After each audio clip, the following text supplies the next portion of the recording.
Yo, assalamualaikum warahmatullahi wabarakatuh. Kembali lagi bersama saya Muhammad Reza Fajar Satrio di segmen Utat Musirita. So guys, selamat penonton. Jangan lupa like, share, and subscribe. Assalamualaikum warahmatullahi wabarakatuh. Waalaikumsalam warahmatullahi wabarakatuh. Dan selamat malam, salam sejahtera bagi kita semua teman-teman. Dan kita kembali lagi ke obrolan kita. Dan kali ini kita kedatangan tamu spesial, guys. Mereka ini merupakan putra daerah yang saat ini masih berkiprah di jalur mereka masing-masing bersama lembaga yang mereka pimpin saat ini. So guys, supaya tidak berlama-lama lagi, mungkin kita orang bisa kenalan dulu ya. Mungkin para narasumber ini bisa berkenalan dulu, silahkan. Baik, bismillahirrahmanirrahim. Assalamualaikum warahmatullahi wabarakatuh. Waalaikumsalam warahmatullahi wabarakatuh. Terima kasih. Perkenalkan, nama saya Rahmat Raponto sebagai Ketua Umum Himpunan Mahasiswa Islam Cabang Bogor PDUD 2022-2023. Oke. Jadi saya panggilnya apa ini, Ketua? Rahmat. Oh, Rahmat. Ketua Rahmat. Ketua Rahmat ini kalau boleh nanya-nanya sedikit ini, alumni mana? Pernah bersekolah di mana? SD-nya, SMP? Kalau sekolah jenjang dasar itu ada 2 sekolah yang saya pernah lalui. Nama SD 8 Kodolak. Kemudian setelah 1 tahun sekolah di sana, pindah lagi ke CCM, PT Hardaya. Oh, di sekolah di CCM. sana lulus sampai dengan selesai. Ya. Dan selanjutnya SMP kembali ke Bokat dan pindah lagi di Desa Kodolago SMP. Jadi SMP saya 3. Oh, SMP-nya 3? Pindah-pindah gitu? Pindah-pindah. Dan terakhir itu di SMP Kodolago. Oh iya. Siswa teladan. Dan alhamdulillah lulus di SMA. Iya. SMK 1 Bokat. SMK 1 Bokat. Itu tahun berapa, Ketua? Tahun 2017-2018. Tahun 2017. 2018. 2018 ya. Oh, berarti lulusnya tahun 2018. 18 ya. Berarti usianya sekarang berapa, Ketua? 23. 23 tahun. Oke, good. Sekarang beliau aktif di Lembaga Nasional Himpunan Mahasiswa Islam. Nah, beliau ini menjabat sebagai Ketua Umum ya, HMI Cabang Bogor. Periode 2022-2023. Oke, wah luar biasa ya. Jadi beliau ini merupakan bisa disebut organisatoris. Nah, jadi kalau teman-teman mau sharing tentang bagaimana menjalankan organisasi, ya bisa tanya sama Ketua Rahmat ini. Oke? Siap. Ya, next mungkin bisa lanjut. Ya, kalau saya tidak panjang lebar, kalau saya lagi, nama saya Rodianto, itu tempat kelahiran di Tanah Pogogul atau di Buol sejak tahun 1998. Jadi masa itu masa krisis moneter. Ya, jadi wajar kalau saya hitam begini karena tidak dapat susu. Susu dulu mahal. Oh, susu mahal ya? Ya. Tahun 98. Ya, kemudian bersekolah dasar di SDN 5 Biau di Kelurahan Kali waktu itu. Kemudian lulus dari sana, melanjutkan sekolah menengah pertama di SMP 2 Biau tahun 2009 sampai 2012. Kemudian setelah lulus lanjut lagi sampai ke jenjang tingkat menengah ke atas atau menengah kejuruan, itu di SMK Negeri 2 Biau yang ada di Kecamatan Biau, Kelurahan Pulang. Oh, di SMK 2 lulus tahun 2015. Kebetulan saya juga ambil jurusan ya, teknologi pengolahan hasil pertanian. Jadi itu jurusan itu masak-masak. Nah, makanya teman-teman masak-masak. Makanya teman-teman bukan hanya tahu saya ini pemuda yang sering jalan ke sana kemari, saya juga jago masak. Berbagai macam resep saya tahu. Ya, begitu ya. Jadi teman-teman yang mau belajar masak boleh belajar sama Bung Rodi ya. Oke teman-teman, jadi sesuai dengan obrolan kita kali ini, Jadi kita akan ngobrol-ngobrol seputar isu-isu yang terjadi di Kabupaten Buol, mulai dari isu sosial, budaya, politik, dan pendidikan. So mungkin sebelum kita ngobrol lebih jauh lagi, nah saya mau nanya-nanya nih sama kalian berdua. Siap. Menurut kalian, pendapat kalian tentang organisasi dan organisasi ideal itu seperti apa? Mungkin bisa dijelaskan dulu pendapatnya, Bung Bung. Silakan. Ya, kalau saya mau Rahmat dulu jelaskan Siap. organisator itu seperti apa. Jadi secara umum Ya, organisasi itu merupakan sebuah himpunan yang dimana di dalamnya itu terdapat sebuah proses, mulai dari proses perekrutan, kemudian penjaringan, sampai dengan proses di mana kader-kader ataupun orang-orang mahasiswa itu ditempa di dalamnya, sehingga melahirkan orang-orang yang nantinya besok berkontribusi untuk masyarakat, untuk bangsa dan negara. Kemudian di sisi lain juga organisasi itu merupakan sebuah wadah kita untuk membangun banyak relasi, untuk melihat bagaimana relasi sejauh mungkin, sehingga ketika selesai daripada berproses di himpunan, kita mampu memetakan peradaban bahkan sampai dengan tingkat nasional, bukan hanya skala lokal. Kira itu gambaran organisasi sekarang. Oke, ya. good. Kalau Bung Rudi bagaimana? Ya, kalau saya lagi, organisasi itu ini gambaran secara khusus dari saya. Organisasi itu ibarat rumah. Di dalam sana kita bisa saja membentukkan diri kita untuk bagaimana bisa berubah dari hal-hal yang sebelumnya kita tidak tahu menjadi kita tahu. Salah satu contoh, kita masing-masing punya organisasi, artinya kita punya rumah masing-masing. Di dalam rumah tersebut ada aturan-aturan yang berlaku yang perlu kita jalankan untuk bagaimana bisa berubah dari hari ini ke hari esok dan seterusnya. Itu gambaran saya secara singkat. Namun secara umum, di dalam organisasi itu kita perlu memiliki tujuan yang sama. Jadi segala macam bentuk egosentris, kemudian kebijaksanaan, ada dinamika di dalam situ.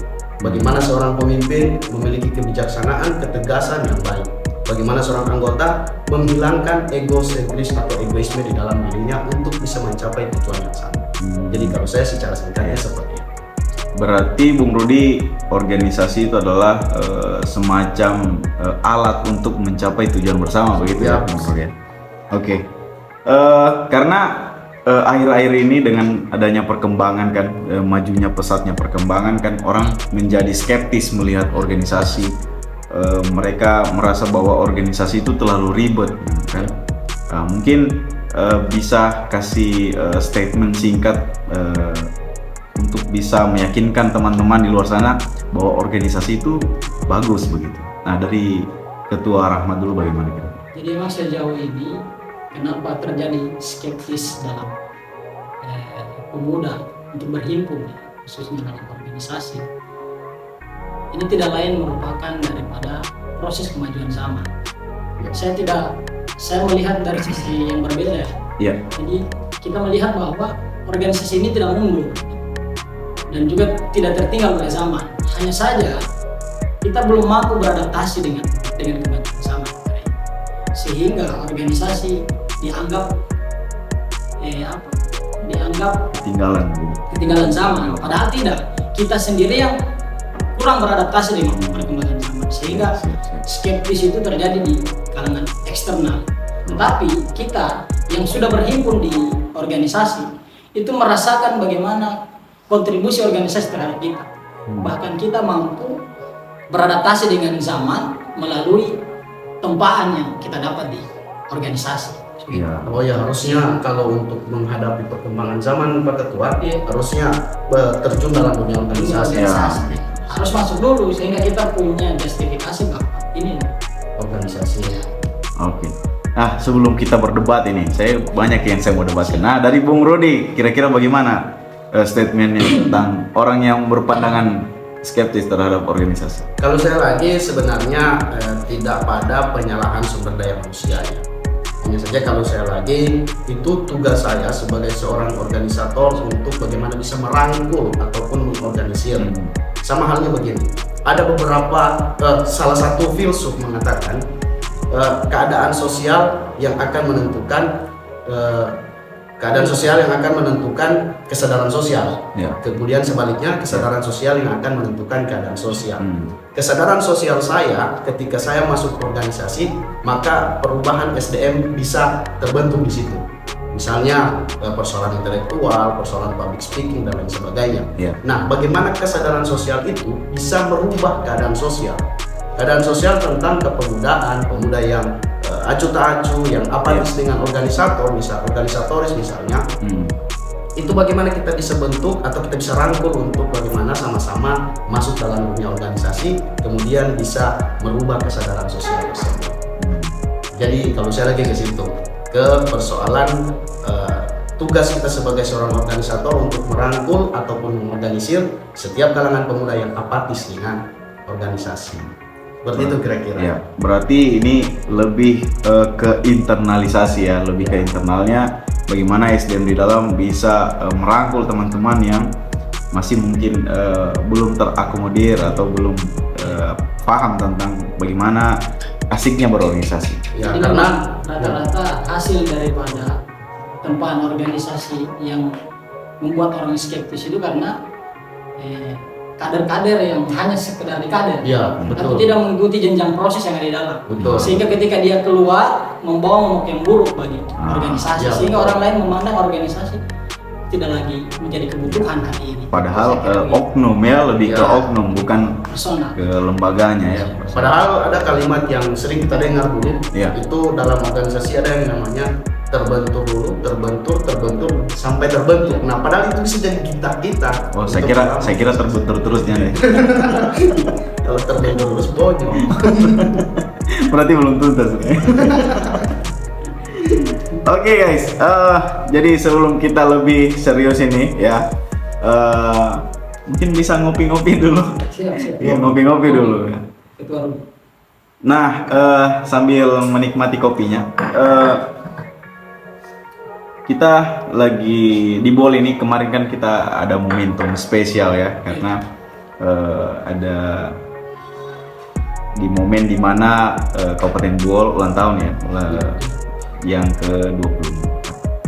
Nah, kita tidak bahas dulu hutanya. Nah, kira-kira kepada Bung ini kisah berkesannya, mungkin ada momentum spesial tidak yang terjadi di beberapa pekan terakhir ini. Bagaimana, Bung? Ya, kalau saya lagi itu belum dapat kesan yang luar biasa karena hanya ada beberapa kali saya mengunjungi tempat festival atau hutan. Tapi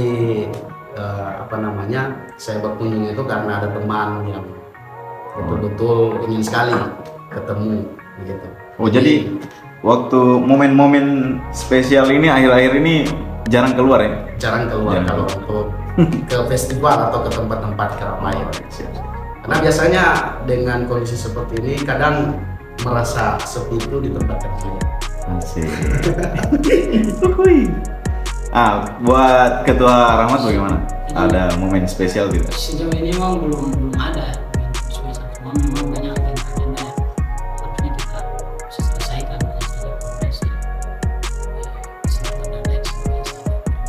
Tapi di momentum khutbah kemarin, alhamdulillah kita merasa bangga ya, dan itu merupakan juga momen spesial harusnya, karena ada berbagai hal yang kita lihat di sana. Karena saya juga kemarin sempat menghadiri pembukaan di momentum. Oke. Oh ya, sebelumnya kami ucapkan dulu selamat ulang tahun untuk Kabupaten BOL yang ke-24 tahun. Selamat ulang tahun Kabupaten BOL ya. Ternyata Buol ini masih muda men ya? Masih muda, sudah masuk ke kategori milenial. Oh milenial, saya Iya. 24 tahun. 24 tahun. Bicara tentang hari ulang tahun daerah, otomatis pastinya kita punya harapan ya. Pastinya kita punya harapan ke depan untuk daerah di Buol ini, tanah air yang kita cintai ini. Nah, tentunya kita punya harapan ya. Untuk Bung Bung sendiri nih, kira-kira harapannya apa? Harapan kritisnya, kemudian apa yang diharapkan bisa ada di Buol ini, kira-kira apa? Kira-kira Bung Rahmat dulu kira-kira. Ya, jadi harapannya untuk Kabupaten Buol tentunya lebih maju lagi, khususnya dalam hal perhatian kita terhadap budaya-budaya di Buol. Dan alhamdulillah itu kemarin digaungkan di Kutda. Ya. Hanya saja harapan yang memang perlu dan mendasar ya, pengenangan kembali sosok orang-orang yang berjasa di masa dulu. Founding father, Minimal ya raja-rajanya itu raja-rajanya ya. diperkenalkan kembali bahwa ini loh sosok raja-raja yang dulu pernah memperjuangkan kebudayaan-kebudayaan di Buol. Karena Sejauh ini memang saya melihat festival dan hari yang kemarin tidak menyentuh sampai ke pengenalan ataupun refleks kembali terkait kontribusi daripada raja-raja sebelum atau orang-orang Yang berjasa. ya berjasa pada saat itu. ya, mungkin itu karena mungkin kita orang juga kayaknya tidak terlalu hafal ya raja-raja Buol ya. Ya, Raja masih pertama. banyak teman-teman di kalangan Raja pemuda pertama yang- siapa, raja kedua, terus bagaimana sih kehidupan Ya, para pendahulu-pendahulu kita orang itu, betul ya? Berarti harapan Bung Rahmat ini lebih kita lebih mempertajam ya sejarahnya kita ya, mempertajam sejarah budaya. Untuk selanjutnya Bung Rodi kira-kira apa harapannya? Kalau saya harapan untuk daerah Kabupaten Buol, Tanah Koko Buol yang sama-sama kita cintai ini, itu saya pikir banyak sekali harapan karena kita masih muda ya. Tidak apalah bercita-cita kan. Iya. Daerah bercita-cita menjadi daerah yang begitu maju dan berkembang. Terutama itu mulai dari persoalan pendidikan, kita di Buol itu betul-betul butuh soal pendidikan di Kabupaten Buol. SD misalnya, kemudian harus sarana prasarana pendidikannya juga difasilitasi dengan baik biar adik-adik kita itu belajar dengan nyaman. Ya. Kemudian di tingkatan perguruan tinggi juga itu penting sekali karena kita di Buol itu belum memiliki perguruan tinggi yang betul-betul bisa menampung 3.000 siswa yang lulusan tingkat menengah atas dan menengah kejuruan. Itu karena kenapa? Kita punya SMA dengan SMK di Buol ini Pak Ketua kurang lebih ada 17. Iya. Mulai dari Kecamatan Makea, Iloan sampai Kecamatan Palele. Nah, itu ada 17 yang rata-rata menghasilkan jumlah kelulusan siswa dalam per tahun itu kurang lebih 3.000 siswa. Nah, kebanyakan teman-teman yang lulus ini pergi ke luar daerah. Ada juga yang tinggal di dalam daerah tidak mampu, ya putus sekolah, putus kuliah dengan alasan kalau ke luar daerah jauh. Ya. Itu pertama. Yang kedua, kalau di dalam daerah bisa bantu orang tua. Nah, akhirnya mereka memilih untuk menetap di dalam daerah. Seperti itu. Itu dari perspektif pendidikan, Ya. dari sektor pendidikan. Kemudian di sektor pertanian, kita juga perlu ini membaca situasi petani kita, melihat kondisi petani kita. Di beberapa tahun terakhir itu banyak sekali permasalahan-permasalahan petani yang teman-teman petani hadapi, mulai dari persoalan pasar, maksud saya pasar komoditas kayak jagung misalnya atau hasil-hasil panen yang lain. Itu tidak memiliki pasar yang bisa betul-betul menampung hasil panen mereka. Nah, kalau misalnya daerah Kabupaten Buol bisa menampung itu, pasti ada kemajuan dari sektor pertanian. Kemudian di nelayan juga, dan masih banyak lagi yang perlu kita, besar sekali harapan kita untuk bagaimana bisa mencapai cita-cita tersebut. Yang paling penting adalah teman-teman pemuda. Ini penting ini. Oh, oke, siap. Daerah harus memperhatikan kalangan milenials atau pemuda, kemudian zilenials atau regenerasi selanjutnya. Karena kenapa? Daerah Tanah Pogogol ini ke depan akan dipegang oleh teman-teman milenials atau teman-teman pemuda dan zilenials. Mereka yang pegang nantinya. Nah, maksud saya mulai dari sumber daya alamnya, sumber daya manusianya itu bisa lebih dikembangkan lagi. Yang lagi ya. Ya, Sebenarnya. soal kebudayaan, kearifan lokal dan lain sebagainya. Nah, itu harapan saya. Oke, luar biasa ya harapannya Bung ya. Yang jelas kita semua berharap bahwa daerah ini bisa maju dan berkembang ya di masa depan. Karena kalau kita bicara tentang perspektif bagaimana sih apakah Buol ini sudah berkembang kan banyak perspektif, banyak sudut pandang ya. Apalagi di era yang serba cepat ini ya kita orang sudah tahu ya orang Buol ini apa istilahnya ada yang bilang homogen dan segala macam atau ada yang bilang banyak lah ya. Oke. Selanjutnya mungkin masih terkait dengan daerahnya kita. Jadi kita akan lebih banyak ngobrol-ngobrol ya karena kita orang tinggal di Buol. Jadi teman-teman di Buol perlu tahu bahwa di daerah kita ini kan daerah yang sedang ingin bertumbuh. Nah, dalam proses bertumbuh daerah ini otomatis ada banyak kejadian-kejadian yang terjadi. Nah, kita orang mau diskusikan ini terkait isu-isu yang sedang terjadi atau telah terjadi di Kabupaten Buol. Oh, permasalahan-permasalahan. Ya, kemarin itu lagi hangat itu. Kemarin saya dapat informasi bahwa Kabupaten Buol ini tertinggi angka kasus pelecehan seksual. Nah, Bung mungkin sudah dengar ya, sudah baca ya mungkin beritanya. Nah, saya mau minta pendapat kira-kira bagaimana tentang kasus-kasus pelecehan seksual dan tindak-tindak kriminal yang lain. Bagaimana Bung? Silakan. Ya, kalau saya perlu perhatian yang penuh terhadap perkembangan apalagi masalah kasus-kasus pelecehan seksual atau kasus-kasus yang melibatkan kalangan kaum perempuan. Karena ini penting, yang perlu kita ketahui pertama dulu adalah perempuan itu salah satu pencipta peradaban dunia. Itu satu itu saja dulu perlu kita ketahui. Iya. Nah, ya mulai dari situ, mulai dari pembuahan, kemudian masa kehamilan dan seterusnya. Itu yang perlu kita ketahui sehingga kesadaran kita bisa menghindari mulai dari pelecehan seksual ataupun kekerasan terhadap kaum perempuan. Ya. Kaum perempuan di Kabupaten Buol khususnya itu mendapatkan perlakuan yang tidak bagus sebenarnya. Memang dari tahun ke tahun jumlah ataupun tingkat kriminalitas dalam kasus pelecehan kaum perempuan lebih tinggi di Kabupaten Buol, mulai dari pencabulan dan seterusnya. Bahkan beberapa tahun yang lalu adik saya sendiri adik sepupu saya yang menjadi korban pemerkosaan sampai dibunuh waktu itu, yang meninggal. Ada salah satu di Kecamatan Atea itu. Nah, itu penting bagi kita, mulai dari berbagai elemen, mulai dari kalangan pemuda bahkan sampai lembaga-lembaga yang harus melindungi perempuan dan anak. Itu pentingnya. Kenapa? Karena begini, perempuan kalau sudah mendapat perlakuan mulai dari kekerasan ataupun pelecehan seksual, psikologis perempuan tersebut akan terganggu.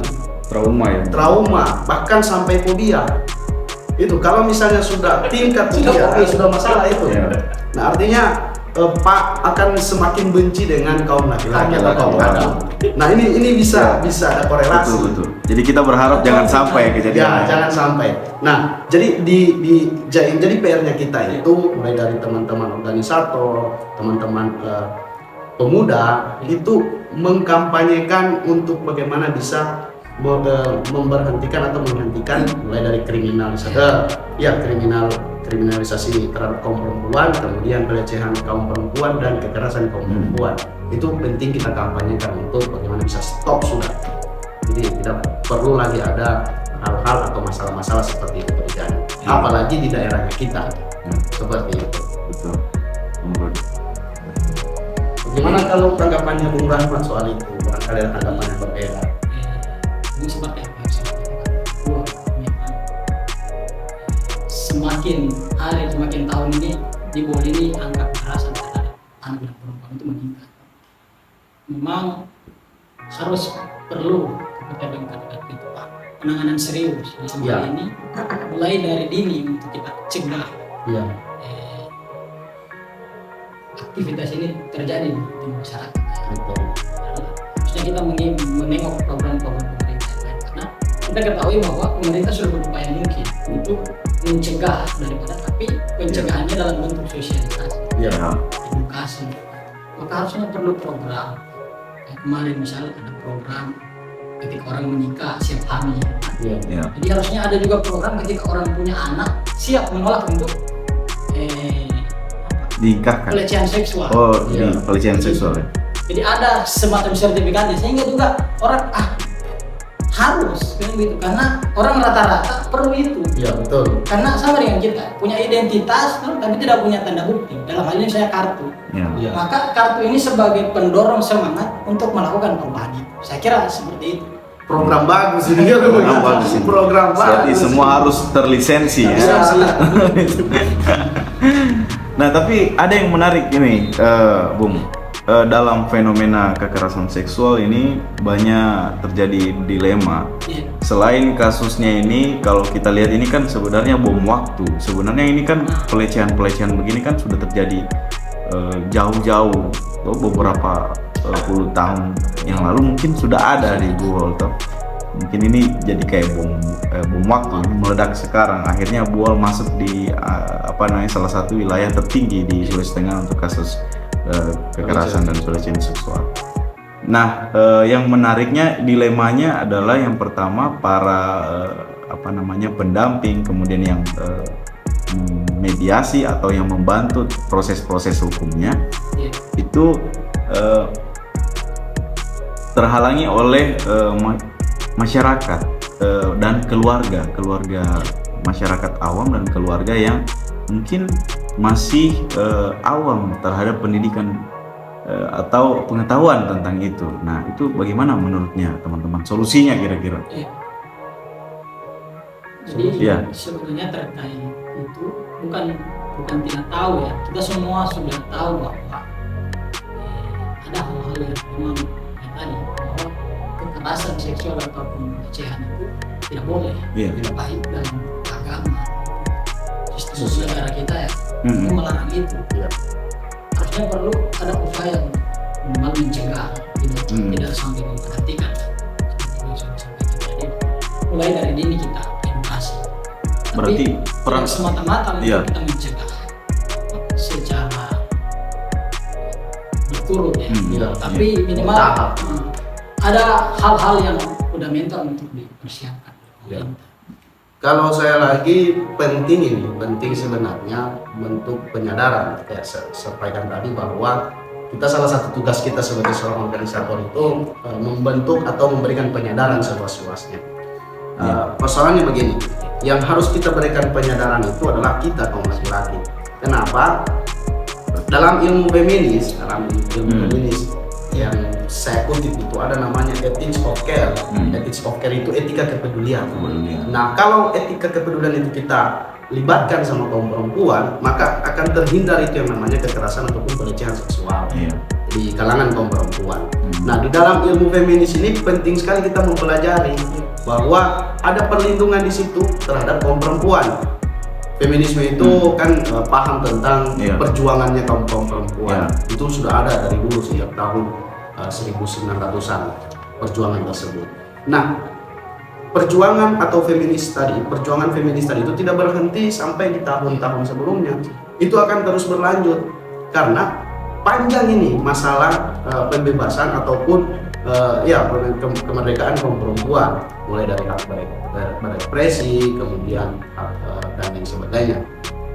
Persoalan penyadaran tadi itu bisa melalui berbagai elemen organisasi misalnya ataupun lembaga-lembaga terkait. Saya pikir kalau perkembangan persoalan status kasus misalnya ada yang sudah ketemu di kasus misalnya sudah sampai ke kasus. Nah, itu ada lembaga-lembaga yang siap menangani ataupun memberikan bantuan dalam persoalan penyelesaian kasus tersebut.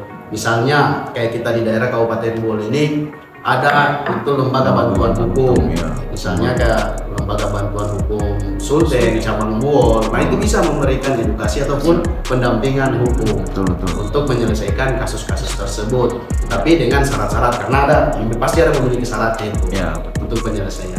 Kemudian juga mendorong lembaga perlindungan perempuan dan anak LPPA itu, LP2A, LP3. Ya, P2 TP2A. Nah itu lembaga perlindungan perempuan dan anak. Ya. Itulah. Kita perlu mendorong itu, kita perlu support lembaga tersebut untuk bukan hanya memberikan penyadaran terhadap perempuannya, tapi juga terhadap kaum laki-laki.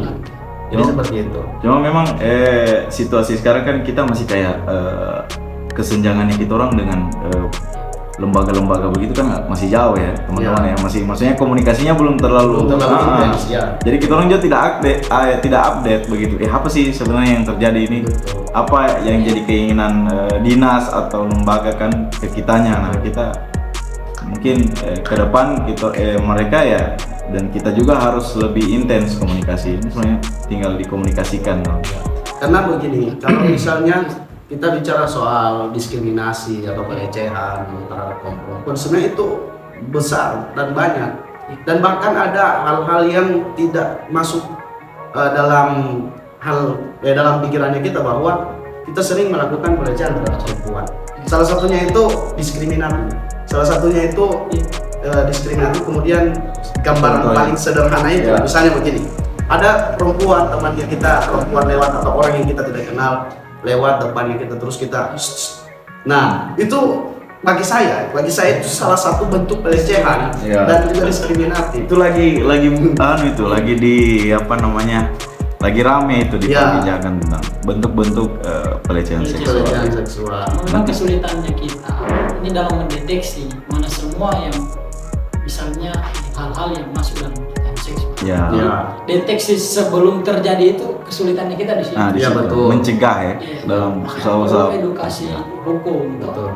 Kayak yang Bapak bilang bahwa ada teman-teman LBH yang siap menyampaikan ini loh. Karena hukum yang betul. Bisa mencegah. Ya, karena bentuk pelecehan itu kan bukan hanya secara fisik juga. Jadi penting sekali itu untuk. Cuma biasa kan kaum laki-laki kan biasa tidak bisa lihat kan. Nah, kalau biasanya ada perempuan misalnya di fasilitas publik kan, biasanya yang terlalu betul. Kita mengerti lah bagaimana matanya lelaki tidak bisa lihat yang indah-indah kan, pasti direspon. Betul. Tapi persoalannya begini, itu memang kesalahan itu bukan dari mata. Oh, bukan dari mata ya? Dari mata. Bahkan orang yang tidak bisa melihat saja bisa mendiskriminasi kaum perempuan. Oh, bisa? Bisa. Bagaimana itu? Dengan cara menjadikan perempuan itu sebagai objek penomorduaan atau termarginalkan. Itu sering terjadi. Iya. Nah, maksud saya adalah diskriminasi ataupun pelecehan ataupun kekerasan itu bisa terjadi karena dari akal pikiran manusia atau akal pikiran laki-laki. Berarti yang harus diperbaiki adalah akal sehat. Pikirannya gitu ya. Hidup dari objek orangnya juga yang menjadi dasar daripada lahirnya. Iya, sebab akibat. Iya. Nah, hari ini kan kita lihat bagaimana perkembangan media sosial. Orang dengan terbukanya memamerkan dia punya hal-hal yang sensitif di hadapan publik melalui media sosial, sehingga itu yang menimbulkan juga. Kalau saya dia yang mempengaruhi orang untuk datang. Kalau saya lagi Pak Ketua, itu tidak jadi salah satu indikator. Tidak jadi salah satu indikator kenapa sampai ada kekerasan ataupun pelecehan seksual. Karena dia seksi men. Misalnya kalau dia seksi saya kasih gambarannya. Fasilitas publik misalnya. Kalau misalnya kita memandang bahwa hal-hal pelecehan seksual ataupun yang semacamnya terjadi sama kaum perempuan hanya karena dari cara berpakaiannya, maka kita juga yang bertindak diskriminatif. Artinya itu ada akal yang tidak bagus dari kaum laki-laki. Saya kasih perbandingan. Atau upaya lembaga pembentukan lembaga. Saya kasih perbandingannya. Di Indonesia misalnya,